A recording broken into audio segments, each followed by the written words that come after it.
Ao fim, o candidato terá mais 1 minuto para dizer que Brasil que ele quer para o futuro. E o tempo começa a ser contado a partir de agora. Candidato Jair Bolsonaro, bem-vindo mais uma vez. Nós vamos começar a entrevista falando sobre o velho e o novo na política. O senhor está no seu 7º mandato, são 27 anos. Por que é que o senhor se apresenta como o novo, contra tudo que está aí, se o senhor e a sua família, como tantas outras famílias de políticos, fizeram da política uma profissão, vamos dizer assim? O senhor vive da política e vive para a política, como outras famílias fizeram o mesmo, e o senhor as critica muito duramente. E geralmente, quando se fala em família na política, são famílias enroladas em atos de corrupção. A minha família é limpa na política. Sempre integrei o baixo clero em Brasília. Se tivesse forma de fazer política, ocupado altos postos, com toda certeza eu estaria envolvido na Lava Jato hoje em dia. Então mantive a minha linha em Brasília. Inclusive, citado no mensalão por Joaquim Barbosa como o único deputado da base aliada que não foi comprado pelo PT. Um dos 3 deputados do PP que não buscou dinheiro na Petrobras.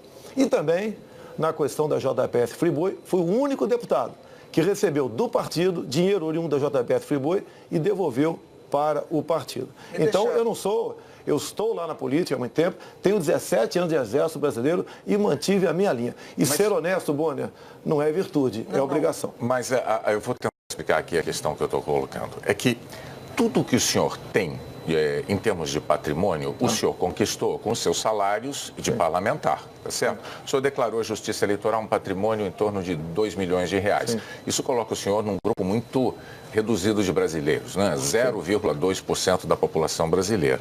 Portanto, ao longo de 27 anos, o que aconteceu foi que o senhor fez da política uma profissão. A questão é, o que é que o diferencia de tantos outros políticos que trilharam o mesmo caminho? Bonner, nunca recebi dinheiro de empresa nenhuma para a campanha. Sempre fiz a minha campanha usando aquilo que consegui ao longo do mandato, em especial as minhas conquistas.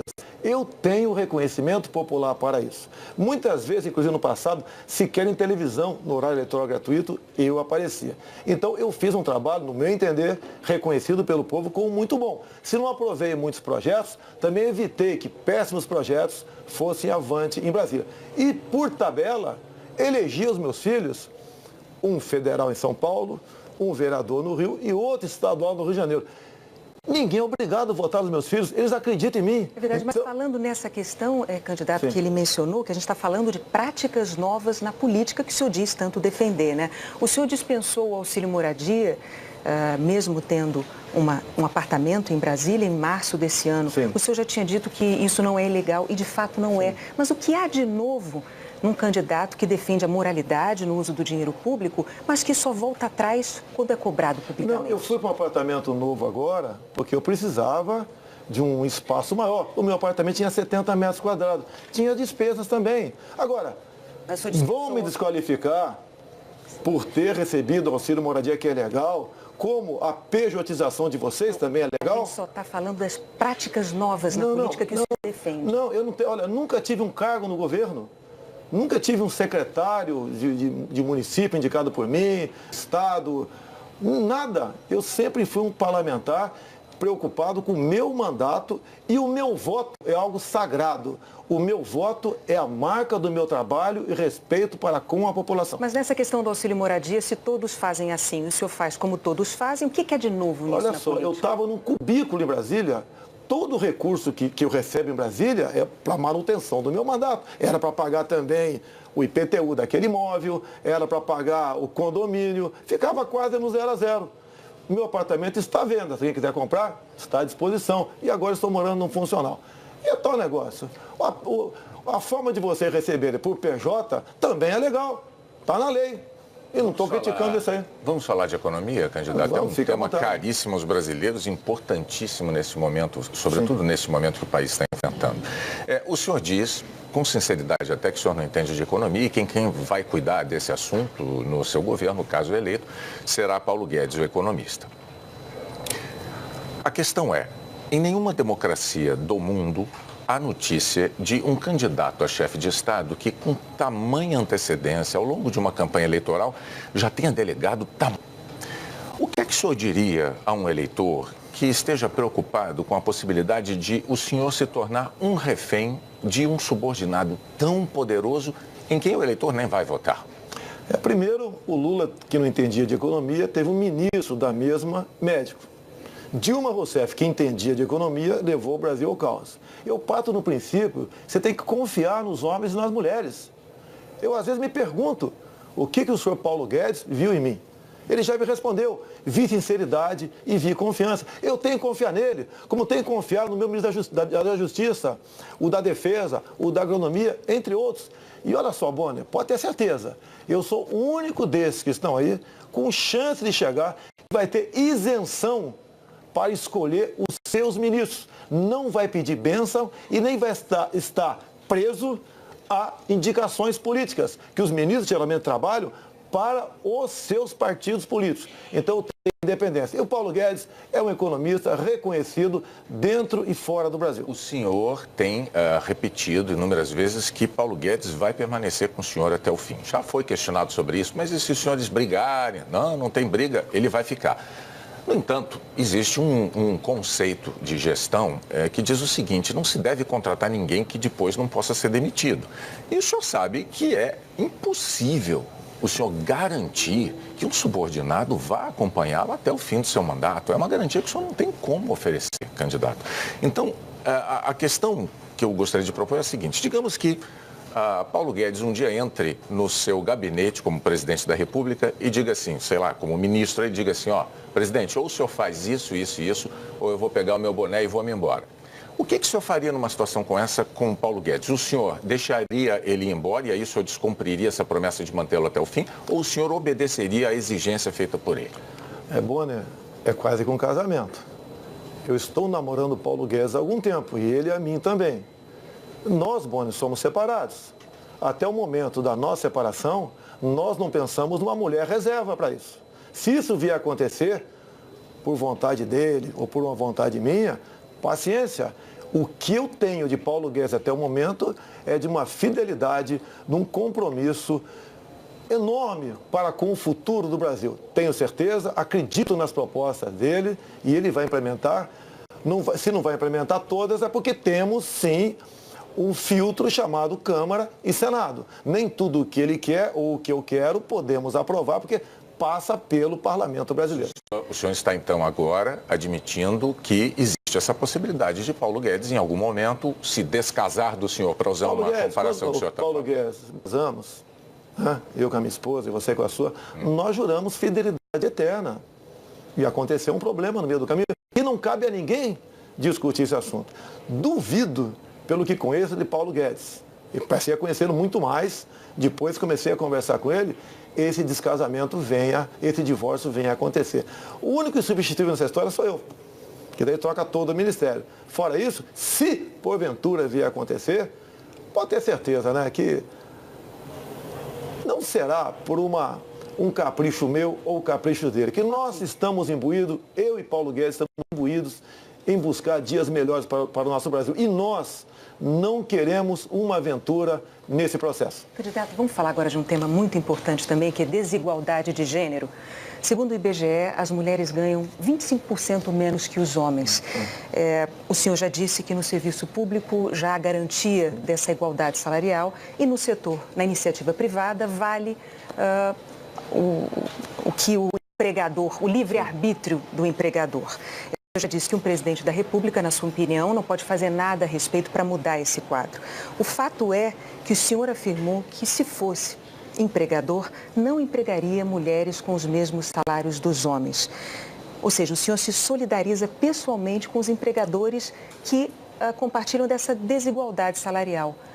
Como explicar isso às mulheres? É muito fácil. Renata, você leu isso, viu ou viu? Essa afirmação tua a meu respeito. Acho que eu ouvi e li. Não, você não. Me desculpe, a senhora não ouviu. Candidato, ouvimos. Se o senhor quiser... Foi no programa do Sena Gimenez? Sim. Foi no Mas já existia esse fato em jogo. Ela perguntou para mim, eu falei, é competência. Daí ela falou, as mulheres todas são competentes. Então, a questão de salário, a questão de competência, na CLT já se garante isso. o salário compatível, desde que não haja mais de 2 anos de tempo de serviço a mais entre um e outro. Nós sabemos que, na prática, existe desigualdade salarial entre homens e mulheres, tanto é que o IBGE mostra que as mulheres ganham 25% a menos que homens. Eu gostaria só de saber, o senhor eleito presidente da República, o senhor candidato à presidência, que políticas o senhor deve fazer para evitar essa desigualdade? Por que o Ministério Público do Trabalho não age no tocante a isso daí?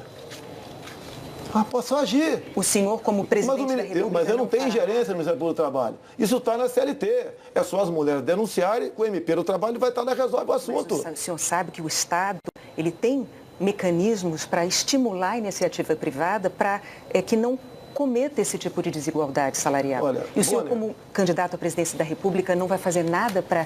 Ou melhor, como presidente da República, o senhor não fará nada para evitar... Mas é lógico que te faria, mas estou falando que o Ministério Público do Trabalho pode ser questionado. Eu estou vendo aqui uma senhora e um senhor.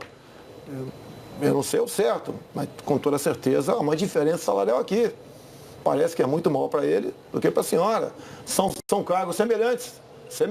Deixa eu então, só, desculpe, até eu vou interromper vocês dois. Assim, eu poderia até como cidadã e como qualquer cidadão brasileiro fazer questionamentos sobre os seus proventos, porque o senhor é um funcionário público, deputado há 27 anos, e eu, como contribuinte, ajudo a pagar o seu salário. O meu salário não diz respeito a ninguém. E eu posso garantir ao senhor, como mulher, que eu jamais aceitaria receber um salário menor de um homem que exercesse as mesmas funções e atribuições que eu. Mas agora eu vou devolver a palavra ao senhor, para o senhor continuar o seu raciocínio. Pode ter certeza, né? Você vive em grande parte aqui de recursos da União. São bilhões que recebem o Sistema Globo de recursos da propaganda oficial do governo. São concessões. Mas vamos lá. Não pregue-me essa pecha que eu defendo isso, porque se eu tivesse defendido um dia, teria um discurso meu na Câmara. Tá? Nunca teve um discurso, teria um projeto meu da Câmara nesse sentido. Não existe. Esse rótulo foi pregado em mim no ano 2010, mais ou menos, 2012, quando eu dei uma entrevista para o jornal 0 Hora de Porto Alegre. Eu estudei e falei por que mulher ganha menos do que homem, de acordo com estudos, inclusive do IBGE. O senhor tem, então, algum projeto nesse sentido, se for eleito? Já está na CLT. Está sendo cumprida. Quando é cumprida, a quem compete resolver é a Justiça, é o Ministério Público do Trabalho. Candidato, vamos falar de emprego, então, vamos seguindo falando de emprego, é um tema importantíssimo também neste momento. O senhor tem dito que para ter mais emprego é preciso ter menos direitos trabalhistas. Eu pediria ao senhor que explicasse, num governo Bolsonaro, quais direitos trabalhistas os brasileiros deixarão de ter? Faltou um pedacinho antes. Eu tenho falado em todas as reuniões que eu faço, há quase 4 anos, em palestras pelo Brasil, que a classe empregadora, são os comerciantes, são os industriais, os empresários, têm dito o seguinte, eles têm dito o seguinte, um dia o trabalhador vai ter que decidir, menos direito de emprego ou todos os direitos e desemprego. Por que isso? O custo do Brasil. O senhor verbaliza o que dizem os empregadores na condição de candidato à presidência. Eu tenho falado para eles, você tem que demonstrar isso. Mas quais são os direitos trabalhistas que o senhor, como presidente, tiraria? Esses direitos estão previstos no artigo 7º da Constituição, cláusulas pétreas. Nenhum pode ser tirado. Nenhum pode ser tirado. O que nós temos que fazer, aí parte para o Poder Executivo, nós temos que desonerar a folha de pagamento, desburocratizar. Nós temos que desregulamentar muita coisa, evitar que para se abrir uma empresa leve em média aí 100 dias no Brasil. E isso nós temos que fazer para ajudar. Tem emprego no Brasil. Porque, olha, Boni, você não consegue no Brasil... Eu estou tentando extrair do senhor uma informação objetiva com o seguinte propósito. Não seria mais correto, antes da eleição, o eleitor saber de que tipo de direito o senhor está disposto a tirar? Que tipo de direito o senhor está disposto a suprimir uma vez eleito? Para não ter uma surpresa depois. Desculpa, Boni, quem porventura tira direito não vai ser o chefe do Executivo, vai ser a Câmara e o Senado. O senhor vai propor ao Congresso? Só se você tiver uma nova Assembleia Nacional Constituinte.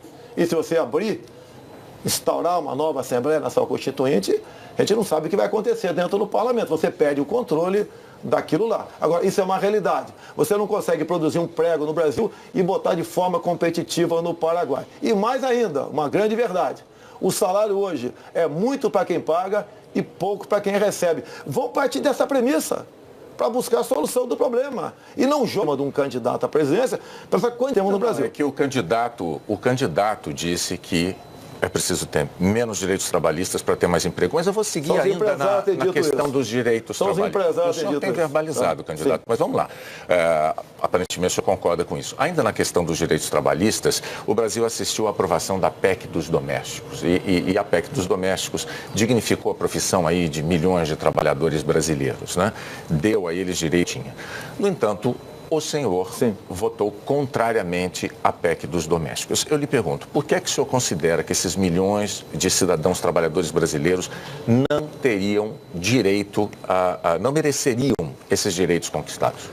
Não é o senhor que votou contra, eu fui o único a votar contra, em 2 turnos, então não houve erro da minha parte. Foi para proteger, o que eu defendia são os meus direitos, mas de forma agrária. Milhões de senhoras e alguns homens que exerciam trabalho doméstico para ser o quê? Diaristas. E como diaristas não estão sequer, grande parte deles, recolhendo para a sua previdência.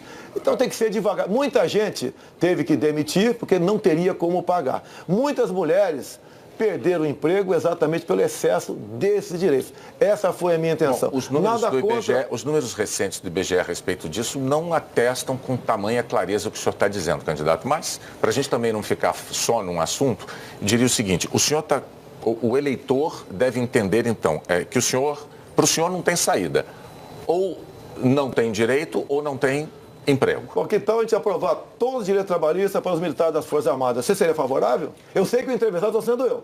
Vamos aprovar todos os direitos trabalhistas para os militares das Forças Armadas e Forças Auxiliares? Não foi a questão que eu coloquei, candidato. Eu falei de empregados domésticos e o senhor votou contra. O senhor disse que foi o único a votar contrariamente. Votei pretendendo defender e sabendo que ia ser o único votando contra. Então eu não me joguei no covil dos leões. A imprensa não bateu na época. Houve sim demissão, Bonner. Houve. Muita gente que chegava, dormia no trabalho, passou a não dormir mais. Muita gente chegava cedo, até fazia um café para os patrões ali, não chego mais para não contar aquele tempo de serviço. Perderam o café da manhã e perderam. Eu vou pedir então licença para a gente ir para agora. Eu se partir para um outro tema importante, que é homofobia. 19 horas, um gay, lésbica ou trans é assassinado ou se suicida por causa de homofobia no Brasil. O senhor já disse que não é homofóbico, mas o senhor também já declarou que vizinho gay desvaloriza imóvel. O senhor já disse que prefere que um filho morra a ser gay. O senhor já inclusive relacionou pedofilia com homossexualismo. Candidato, essas declarações não são homofóbicas? Esse termo, inclusive, homossexualismo foi o senhor que usou, porque é um termo... Vamos falar. Em geral, a palavra correta para se usar seria ter homossexualidade. Renata foi literal na transcrição do que o senhor disse. Olha só, isso começou a acontecer em novembro de 2010 comigo. Até aquele momento eu era uma pessoa normal, como você. É normal por aí, no tocante a isso. E eu passando nos corredores da Câmara, vi algo acontecendo de forma esquisita. Um grupo que não é normal você ir na praia encontrar gente de paletó e gravata. Ou num fórum, gente com short de banho. E estava um pessoal vestido a caráter. E perguntei sim para um segurança lá, vai haver alguma parada do orgulho gay na Câmara? E tomei conhecimento do que estava acontecendo lá. Eles tinham acabado o 9º seminário LGBT. Repito, 9º seminário. Estavam discutindo ali, né, comemorando a homofobia, que passou a ser conhecido como kit gay. Entre esse material, Bonner, estava esse livro lá, Bonner. Então, pai que tenha filho na sala agora, retira o filho da sala, para ele não ver isso aqui. Se bem que na biblioteca das escolas públicas tem. Olha só, não mostrar se as crianças não... Não, mas é um livro escolar, é para criança. Eles não sabem que isso está na biblioteca. Nós temos uma regra, candidato, que eu estou relembrando com os seus assessores. Os candidatos não mostram documentos, eles não mostram papéis. Não, mas está aqui um livro, uma prova. Eu pediria ao senhor... Isso daqui... Não é, candidato, posso lhe dizer... Bem. Vou tirar o livro aqui. Não é respeitoso. Só pode deixar o livro comigo. Não, pode deixar, não vou mostrar mais não. Então, olha só, eu vou mostrar numa live, depois do programa, o livro, sem problema nenhum. Se bem que fiz esse livro com a minha filha até o momento de... Antes do livro entrar em questão. Tirei minha filha e fiz uma live não. Fiz uma matéria no Facebook, deu 40 milhões de acessos em 15 dias. Mas, então, olha só, essas suas declarações aqui eu me refiro. Olha só. Eu estava defendendo as crianças em sala de aula. Quando o senhor se referiu a vizinho todos esses momentos, desvaloriza imóvel. todos esses momentos. O que isso tem a ver com as crianças? Todos esses momentos. Um pai não quer chegar em casa e encontrar o filho brincando com boneca por influência da escola. Esse é o assunto. Candidato, mas para defender... Ele fez uma pergunta, mas foi em comissões, foi em momentos que a temperatura cresceu, Então, nada eu tenho contra o gay, eu tenho contra o material escolar em sala de aula. Defender, candidato, então por que para defender o seu ponto de vista, o senhor faz declarações tão fortes que inclusive podem ofender as pessoas? Não, tem muito gay que é pai, que é mãe e concorda comigo. As declarações foram fortes, foram algumas caneladas, peço até desculpas, mas foi um momento de temperatura alta em comissões que quase houve vias de fato em muitas discussões, porque o ativismo LGBT levava para isso. Inclusive, eu peço para você que está em casa, entre na internet, pegue lá. Plano, são 180 itens, heteronormatividade, ou seja, em algumas escolas que homem e mulher está errado, pode ser sim, homem com homem, mulher é mulher, o que é difícil, Bonner, para criancinha a partir de 6 anos de idade. Bom, vamos lá. Renata, vamos falar sobre... Qual é o tema agora? Segurança pública. Sim. Eu acho que é a hora de entrar com esse tema, então, está na hora. Vamos lá, candidato. Outro tema importantíssimo, o Brasil está preocupadíssimo com o tema, e é um tema caro ao senhor também. O senhor sabe, nas favelas brasileiras, a imensa maioria dos moradores é de gente honesta, trabalhadora, que vive sob o jugo, sob o domínio de traficantes de drogas e que, muito frequentemente, é vítima de tiroteios entre bandidos e policiais. Se combate com energia, se combate com inteligência e, palavras suas, se for o caso, com mais violência ainda. Mais violência ainda, candidato. Como é que o senhor acha que os brasileiros que vivem nessas comunidades dominadas por traficantes, que são vítimas desses tiroteios tão frequentes, como é que elas recebem uma afirmação como essa sua? O mais violência ainda, que eu declarei sim, isso que você falou aí, é se o bandido lá está com 762 atirando, o policial por lá de cá tem que ter uma .50. Se ele está com a .50, você tem que ter um tanque de guerra por lá de cá. Eu já fui vítima de violência. Bonner, você também, infelizmente, Bonner. Só Deus sabe o que passou na tua cabeça sobre a sua integridade, sobre a minha integridade. Esse tipo de gente, você não pode tratá-lo como se fosse um ser humano normal, tá? Que deve ser respeitado, que é uma vítima da sociedade. Nós não podemos deixar os policiais continuarem morrendo na mão desses caras. Nós, do Exército Brasileiro, acabamos de perder 3 garotos, 3 jovens garotos para o crime agora. Nós temos que fazer o quê? Em local que você possa deixar livre da linha de tiro as pessoas de bem da comunidade e com tudo para cima deles e dá para o policial e dá para os agentes da segurança pública o excludente de licitude. Ele entra, resolve o problema, se matar 10, 15 ou 20, com 10 ou 30 tiros cada um, ele tem que ser condecorado. E não... Então, uma tragédia maior quando o senhor defende mais violência do que essa que nós já temos, com tantas balas perdidas que acometem as pessoas não dentro e fora das favelas, ou para o senhor não há alternativa? Só com mais violência. A violência é contra quem está com arma na mão. Nós, das forças do Exército Brasileiro Especial... A bala perdida também atinge inocente. Então não vão botar o policial para invadir essa comunidade tomada pelo tráfico. Nós, no Haiti, sem o preparo que tem o policial militar, resolveu, pacificou o Haiti, porque nós tínhamos uma forma de engajamento. Qualquer elemento com uma arma de guerra, os militares atiravam 10, 15, 20, 50 tiros e depois ia ver o que aconteceu. Resolveu o problema rapidamente. Você vê bonde aqui do Rio de Janeiro, na Praça Seca, com 20 homens de fuzil. Como é que você tem que tratar essas pessoas? Pedindo para levantar as mãos, dar uma florzinha para ele?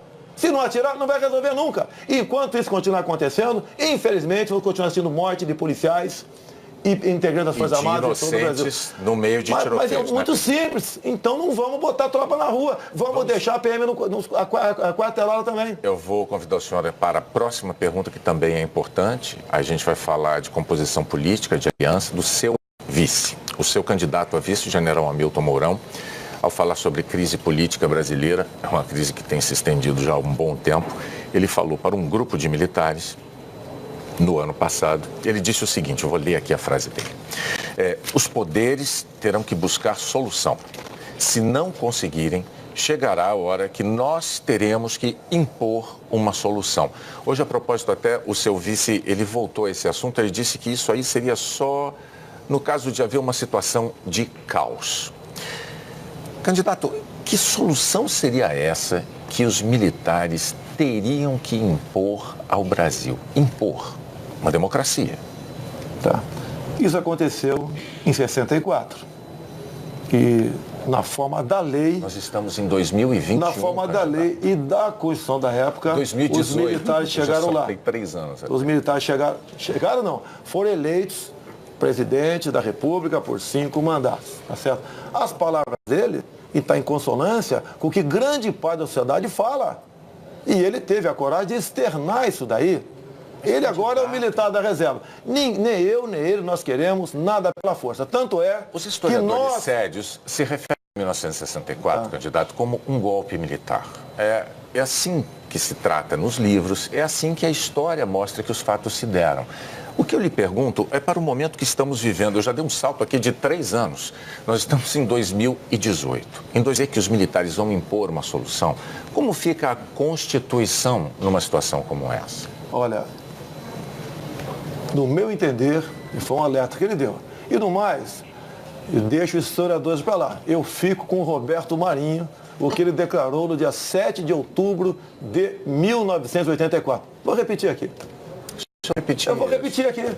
Participamos da Revolução Democrática de 1964, identificados com os anseios nacionais de preservação das instituições democráticas, ameaçadas pela radicalização ideológica, distúrbios sociais, greves e corrupção generalizada. Repito a pergunta aqui. Roberto Marinho foi ditador ou um democrata? É a história.